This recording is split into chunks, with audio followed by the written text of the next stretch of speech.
Hey, what's up guys? Welcome back once again. आज की कहानी की शुरुआत होती है एमा नाम की बूढ़ी औरत को दिखाते हुए, जो बर्फीले जंगल के बीच अपने पति द्वारा बनाए गए घर में रहती है। एमा की जिंदगी उसी दिन खत्म हो गई थी जिस दिन उसके पति ने उसका साथ छोड़ दिया था। उन बीते लम्हों को याद करके आज वो बेहद भावुक है, क्योंकि आज उसे गुजरे हुए पूरे 1 साल बीत चुके हैं और अभी तक उसने उसकी आशीष को संभाल कर रखा है। लेकिन आज उसने फैसला कर लिया कि वो उसे उसकी पसंदीदा जगह पर बहा देगी। वो असल में एक लेक के पास जा रही है जहाँ दशकों पहले उनकी मुलाकात हुई थी। हालांकि मौसम खराब होने के कारण अभी वो जम चुकी है, लेकिन फिर भी एमा निकल पड़ी है खुद की सेमी ट्रक को लेकर, ताकि आज अपने पति की आखिरी यादों को खुद से दूर कर सके। ट्रक चलाने से पहले उसने अपनी और उसकी तस्वीर को खुद के सामने रख लिया, फिर चल पड़ी। बीच बीच में न्यूज रेडियो में सभी को लगातार इत्तला किया जा रहा है मौसम आने वाले दिनों में खराब होने वाला है, और इसीलिए अगर किसी को कोई काम ना हो तो वो बिना वजह घर से बाहर ना निकले, वरना उनके लिए मुसीबत हो सकती है। ठंड का प्रभाव आगे चलने पर एमा की कार पर भी पड़ने लगा, जो चीज हमें उसकी विंडशील्ड पर पड़ रही बर्फ से पता चल रहा था। धीरे धीरे करके वो आगे बढ़ती गई, लेकिन अब उसे परेशानी होने लगी है सड़क को देखने, और इसीलिए उसने एक जगह खुद की ट्रक को रोका और आसपास नजर मारने लगी। अब कहाँ जाना है? तब वो साथ लाए मैप को खोलती है, लेकिन उसमें चीजें बहुत ही ज्यादा कॉम्प्लिकेटेड थी। वो खुद बाहर आई और देखने लगी कि किस मोड़ पर जाना चाहिए उसे। बर्फ की चादर ने चारों तरफ पूरा कब्जा किया है, इसीलिए उसे कुछ भी समझ नहीं आ रहा है। इतने में एक आवाज ने अपनी ओर उसका ध्यान खींचा। एमा उसके पीछे पीछे चलती चली गई, जहाँ जाकर उसे एक पुराना लकड़ी का कॉटेज दिखा। बाहर एक बूढ़ा शख्स कुछ लकड़ियां काट रहा था। ट्रक से वो जैसे ही बाहर उतरी, पहली नजर उसकी जमीन पर गिरे खून पर गई, जिसे देखकर वो कुछ अजीब सा लगा उसे। एक बारी तो उसका मन भी किया कि अपने कदम पीछे ले ले, लेकिन अब रास्ता पूछना था तो बात तो करनी पड़ेगी। उस बूढ़े शख्स ने जब एमा को अचानक से देखा तो वो खुद भी डर गया, जिसके लिए एमा ने उसे माफी मांगी। फिर वो उसे झील तक जाने का रास्ता पूछती है। वो बताता है कि इस पहाड़ के वो पीछे है। एमा से रहा नहीं गया, उसने पूछेंगे क्या वो ठीक है? उस शख्स ने धीमी आवाज में कहा कि हाँ, पर एमा की नजरें उसी खून पर थी, जो देखकर शख्स ने जवाब दिया, ये बस हिरन का खून है। एमा वहाँ से वापस आ गई और ट्रक लेकर पहुंच गई उसी झील के पास, जहाँ उसे अपने पति की आखिरी निशानी को खुद से दूर करना था। पर ये पल उसके लिए बहुत ही भावुक होता है। इस दौर में वो इसी झील के ऊपर अपने पति के साथ फिशिंग के लिए आया करती थी। उन्हीं चमकते हुए पलों को याद करते हुए उसने अपने बैग से उस राख को बाहर निकाला। तभी अचानक से उसे कहीं से गोली चलने की आवाज आई, जो सुनकर वो फौरन भागते हुए गई और अपनी ट्रक के पीछे छुप गई। इस दौरान उसकी नजर गई जंगल में, जहाँ एक लड़की बेबसी की हाल में भाग रही है, मानो कोई उसका पीछा कर रहा है। एमा को काफी अजीब लगा, और अचानक उसी पल उसके पीछे वही बूढ़ा शख्स आ गया, जो उसे बंदूक दिखाते हुए कहता है, अगर अब इससे आगे तुम भागी तो मैं तुम्हें शूट कर दूंगा। वो लड़की डर के मारे उसके साथ वहीं घर चली गई।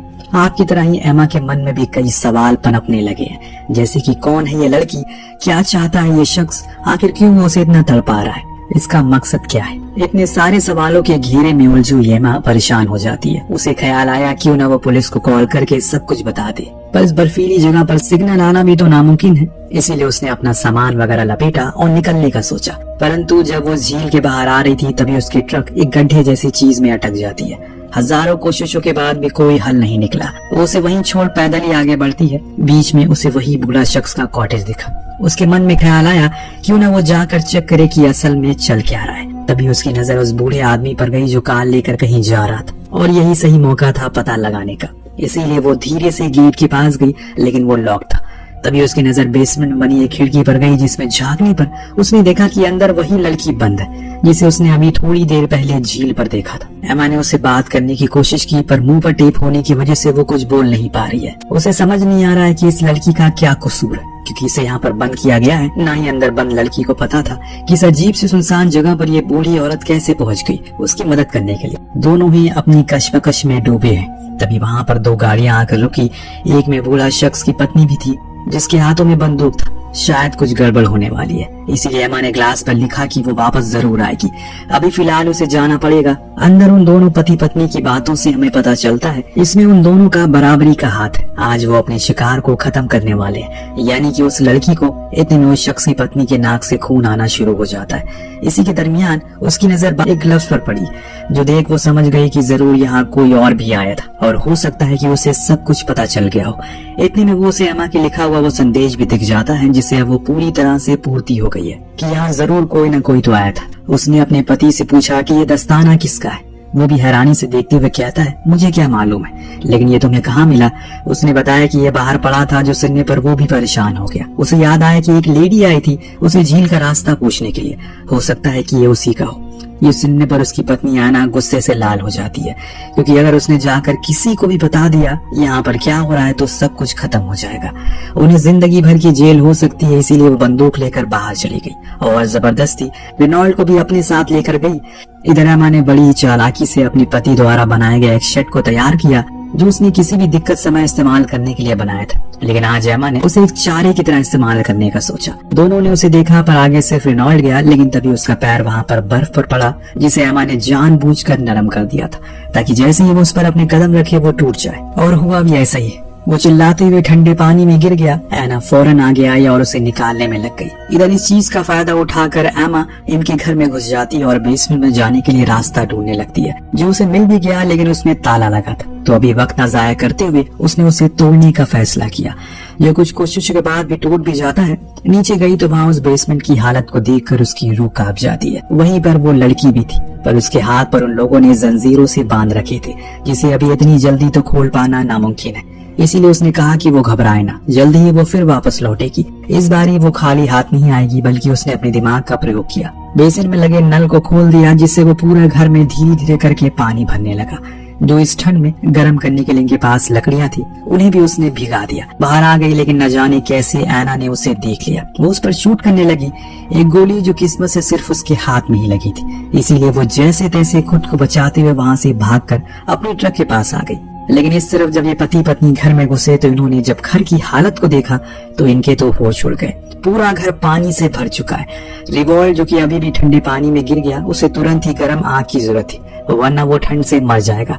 पर आग तो जल ही नहीं सकती, क्योंकि लकड़ियां इन्होंने रखी थी वो पूरी भीग चुकी है। तो अब बस दो ही ऑप्शन है, या तो ये बाहर से सूखी लकड़ियां ढूंढ कर लानी पड़ेगी, या फिर इन्हें इंतजार करना होगा। परंतु रिवॉल्ट के पास ज्यादा समय नहीं है। एमा जाकर अपनी ट्रक के पास खुद के इलाज करना शुरू करती है, लेकिन तभी उसकी नजर पड़ी अपने हाथों पर। उसकी शादी की रिंग कहीं गुम हो चुकी है और इस आनंद फनन में वो भागती उस गड्ढे के पास वहां पर गई। उसे वो नहीं मिली, जिसे वो मायूस होकर अपने उस सुनहरे पल को याद करने लगी, जब उसे पति ने पहली बार उसे वो रिंग देकर शादी के लिए प्रपोज किया था। उस दिन को वो कभी भी भूल नहीं पाएगी। तभी उसने देखा कि वो भूला शख्स अपनी बंदूक वहीं छोड़ गया, जिसे उठाकर वो प्रण लेती है, चाहे कुछ भी हो जाए वो उस लड़की को बचा कर रहेगी, फिर चाहे खुद की कुर्बानी ही क्यों न देनी पड़े उसे। दूसरी तरफ एना अपनी पति को लेकर कार में आ गई, ताकि हीटर उसे गर्म कर सके, पर रिवॉल्ट का कहना था कि वो और नहीं चल सकता। उसके शरीर में अब सारी चीजें ठंडी पड़ चुकी है। लेकिन एना का कहना था कि उन्हें सुबह तक सब कुछ साफ करना पड़ेगा, वरना अगर कोई आ गया तो वो मुसीबत में पड़ सकते हैं। अब घर के अंदर जाकर उसे अपने पति से कहा कि तुम बाकी के सामानों को लेकर फौरन झील तक पहुंचो, तब तक मैं इस लड़की को लेकर निकलती हूँ। रिवॉल्ट की अभी वो हालत नहीं है कि वो इतनी दूर पैदल चल सके, पर उसकी बीवी ने उसे जबरदस्ती की, इसीलिए उसे ये करना ही पड़ता है। और कुछ ही देर में ये दोनों उस बंधक लड़की को लेकर बाहर आए, कार में बैठा दिया। तभी रिवॉल्ट को अचानक याद आया, अरे मेरी बंदूक तो यहाँ है ही नहीं। जब ये चीज एना को पता चली तो वो गुस्से में आग बबूला हो गई। उसे एक जोरदार थप्पड़ जड़ दिया और कहा कि जल्दी से झील पर पहुंचो। इस चीज से हमें ये साफ पता चलता है कि हमेशा से एना का ही जोर रहा है रिवॉल्ट की जिंदगी में, और हो सकता है कि जो कुछ भी हो रहा या फिर होने वाला उसे ज्यादा एना का ही फायदा हो। बेचारा रिवॉल्ट भारी भरकम स्लेट खींचते हुए झील के करीब पहुंचता है और चीजों को लगाना शुरू करता है। इस चीज को दूर से एना देख रही होती है और इस चीज को दूर से एमा देख रही होती है। इसीलिए उसे लगता है कि अब सही मौका है घर में जाकर उस लड़की को बचाने का। उसे ये नहीं पता कि लड़की तो घर में है ही नहीं। खैर वो सीधा उस कॉटेज पर पहुंची। वहाँ उसे वो लड़की नहीं मिली, पर उसे खुद का इलाज करने का सोचा, क्योंकि वहाँ उसे कुछ औजार मिल गए थे। इनकी मदद से उसने अपने हाथ में लगी गोली को बाहर निकाला और फिर बाहर आकर रिवॉल्ट की कार में लगे रेडियो से मदद मांगने की कोशिश में लग गई। शायद उसका कनेक्शन हो भी गया था, परंतु तभी रिवॉल्ट ने पीछे से आकर उस पर हमला कर दिया।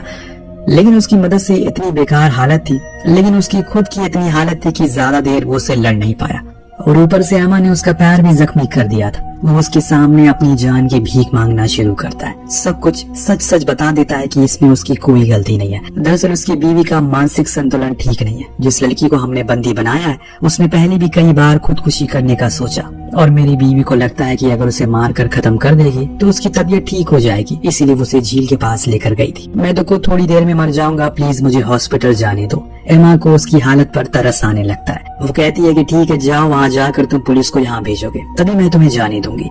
वो मान गया और जाते जाते उसकी वेडिंग रिंग भी दे दिया जो उसे कॉटेज में मिली थी, जिसे पाकर एमा बहुत खुश होती है। पर जब रिवॉल्ट जा रहा होता है तो अचानक से उसके सामने उसकी बीवी की कार आ गई। उसे देखकर खूब चिल्लाता है कि तुम यहाँ क्या कर रहे हो, तुम्हें मैंने उस जगह पर रहने को कहा था ना। तब रिवॉल्ट उसे बताता है कि वो जख्मी हो चुका है और इसीलिए डॉक्टर के पास जा रहा है। पर आना तो उसकी एक सुनने को राजी नहीं थी। उसका तो ये कहना था कि वो उसे छुटकारा पाने के लिए उसे छोड़कर जा रहा है बस। रिवॉल्ट उसे समझाता है जो कुछ भी वो कर रहा है वो सब गलत है, ये सब वो यही खत्म करना होगा। ये सुनने के बाद मानो ऐना का गुस्सा उबाल मारने लगता। उसने अपनी पति पर ही बंदूक तान दिया और इसके दरमियान उसके नाक से फिर से खून गिरने लगता है। वो अब कोई परवाह नहीं उसे। इधर एमा वापस ट्रक के पास आई और उसे धक्का देकर वापस झील में ढकेल दिया और फिर उसमें आग लगा दी ताकि उस धुएं से कोई उसे देख सके या फिर कोई आसपास रेंजर हो तो वो देख ले।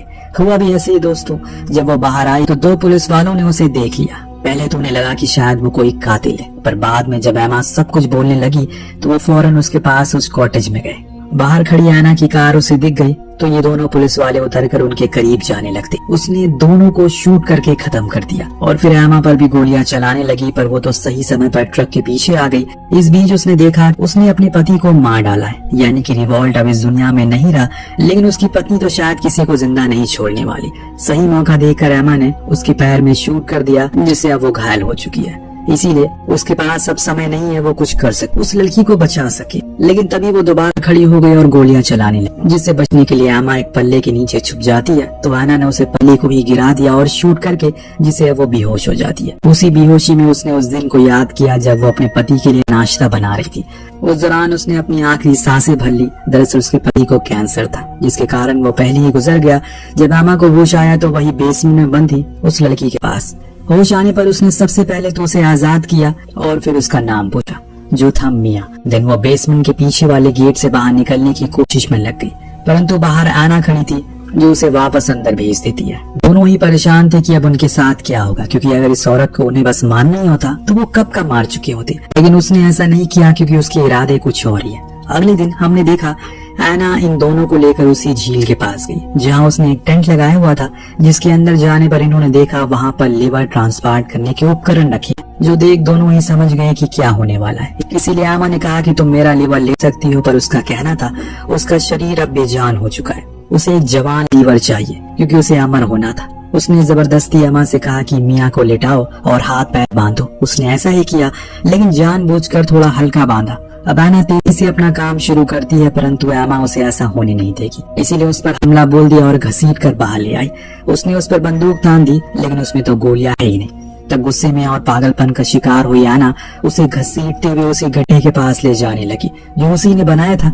लेकिन तभी मियाँ ने खुद को आजाद कर लिया और बाहर आ गई, परंतु ऐमा को पता था कि अब इस हाल में नहीं है कि वो और लड़ सके। उसने चालाकी से खुद की हथकड़ियों से ऐना को भी बांध दिया और उसे लेकर उसी गड्ढे में कूद गई। तेजी से वो गहराई में जाने लगी और अपने साथ उसे भी ले जाने लगी। अपनी आखिरी सांसों में उसने वो किया जो वो करने के लिए यहाँ पर आई थी। अपने पति की राख को उसने उसी झील में समा दिया और खुद भी उसमें डूब गई, लेकिन उस लड़की को बचा लिया जिसने उसे खुद से वादा किया था। खामोशी से उसने खुद को कुर्बान कर दिया। शायद इसी को डेस्टिनी कहते हैं। उसने कभी नहीं सोचा था जो जगह उसे हमसफर की पसंदीदा होगी वहीं वो अपनी आखिरी सांसें लेगी। ऊपर खड़ी मियाँ को बर्फ में छिपी एमा और उसके पति की तस्वीर मिलती है, जिसे जिंदगी भर एमा ने अपने सीने से लगा कर रखा। लेकिन अब मियाँ उसे अपने साथ ले जा सकती है क्योंकि उसके लिए एमा एक फरिश्ता थी, उसे बचाने के लिए आई थी, वरना जिस जगह पर वो कैद थी वहाँ कोई इंसान कभी पहुंच ही नहीं सकता। वेल, आपको कहानी कैसी लगी हमें कमेंट करके जरूर बताएगा। मिलते हैं अगली वीडियो में। Thank you so much watching. Peace out.